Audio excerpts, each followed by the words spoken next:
The Drake Passage is one of the most feared and respected maritime regions on the planet. Located between the southern tip of South America and the Antarctic Peninsula, this body of water, approximately 404 miles, 650 kilometers in length, connects the Atlantic and Pacific Oceans. Known for its turbulent waters, powerful currents, and extreme weather conditions, the passage was named in honor of English privateer Francis Drake, who navigated these waters in the 16th century. This remote region, where few humans venture, hides beneath its depths one of the most geologically active zones in the world. It is precisely in this setting of isolation and natural force that a seismic event of alarming proportions occurred, placing the entire Chilean coast and neighboring regions on high alert. On October 10th, 2025, at 8:29 p.m. Coordinated Universal Time, an earthquake measuring 7.6 on the moment magnitude scale violently shook the ocean floor of the Drake Passage.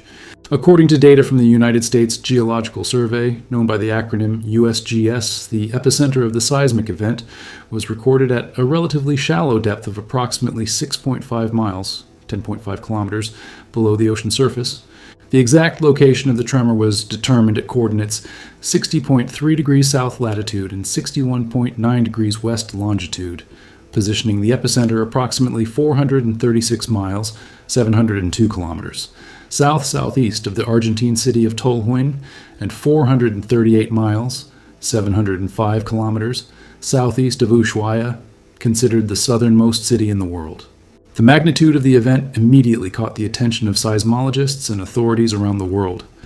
Different seismic monitoring agencies reported variations in the initial measurement, with the European Mediterranean Seismological Center recording a magnitude of 7.7, while other sources initially classified the tremor with a magnitude of up to 7.8 before subsequent technical revisions.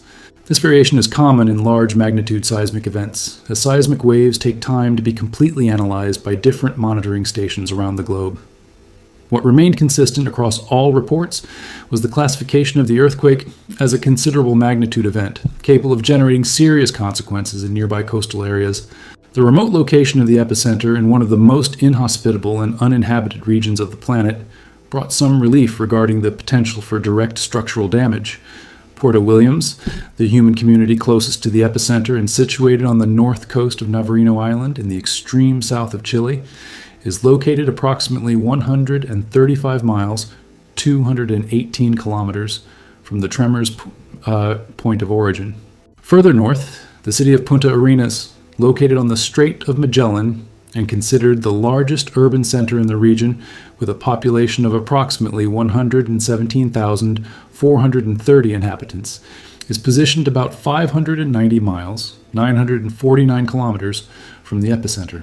Despite the considerable distances, the shallow depth of the earthquake and its high magnitude raised immediate concerns about the possibility of generating tsunami waves that could travel great distances across the ocean. Just 19 minutes after detection of the tremor, the Pacific Tsunami Warning Center, one of the world's leading authorities in tsunami monitoring and forecasting, issued a tsunami warning for the Chilean coast.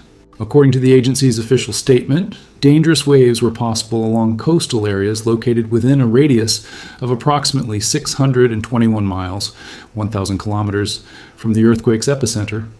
The forecast indicated that the first wave could reach Puerto Williams at 6:36 a.m. local time on October 10th, followed by Punta Arenas at 2:49 p.m. the same day. The speed in issuing the alert demonstrated the efficiency of modern monitoring systems, fundamental to saving lives in emergency situations like this. The Hydrographic and Oceanographic Service of the Chilean Navy, known by the acronym SHOE, also released an official statement placing much of the country's coast under a state of alert. Chilean authorities wasted no time and immediately activated emergency protocols for natural disasters.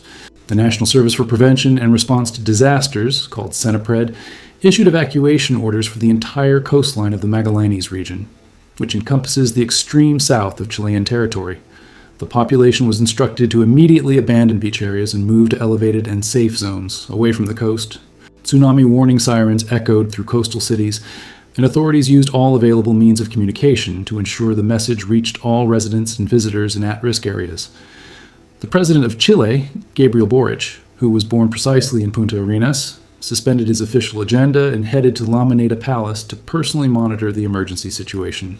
Through his social media, the president made a direct appeal to the population, stating that all state resources were available to respond to any eventuality. In his message, he emphasized the importance of following authorities' instructions and asked all residents of the Magallanes region to evacuate the coast immediately.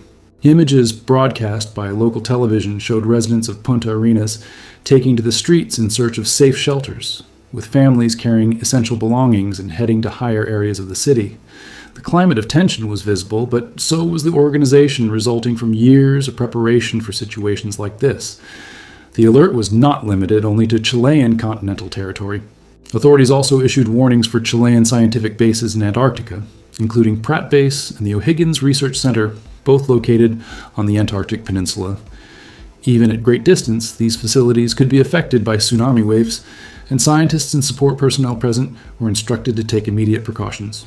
On the other side of the border, in Argentina, authorities of the Tierra del Fuego province also issued preventive alerts and ordered evacuations in coastal zones, especially in areas near the Beagle Channel.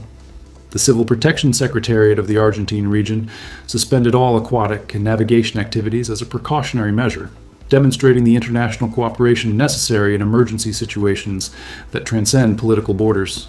Chile is positioned along the Pacific Ring of Fire, a zone known for its intense seismic and volcanic activity. This region concentrates approximately 90% of all earthquakes in the world and 75% of the planet's active volcanoes. The reason for this extraordinary activity lies in the unique tectonic configuration of the area. Along the Chilean Pacific coast, the Nazca Plate, an oceanic plate, is being forced beneath the South American Plate, a continental plate, in a geological process known as subduction. This subduction zone runs parallel to the Atacama Trench, which reaches depths of up to 26,247 feet, 8,000 meters, and is frequently located just a few dozen miles from the Chilean coast. The speed at which the Nazca Plate pushes the South American continent is notable from a geological point of view, approximately 2.8 inches, 7 centimeters per year. Although this may seem small in human terms, geologically, it represents an extremely rapid movement that accumulates enormous tensions along the boundary between the plates. If you found this content informative and want to continue following the latest news about geological events, natural disasters, and extraordinary phenomena of our planet, don't forget to subscribe to the channel and activate the notification bell so you don't miss any videos. Also, leave your comment sharing if you've ever experienced an earthquake or notable natural event, and share this video with friends and family so that more people have access to important information about how to prepare for natural emergencies.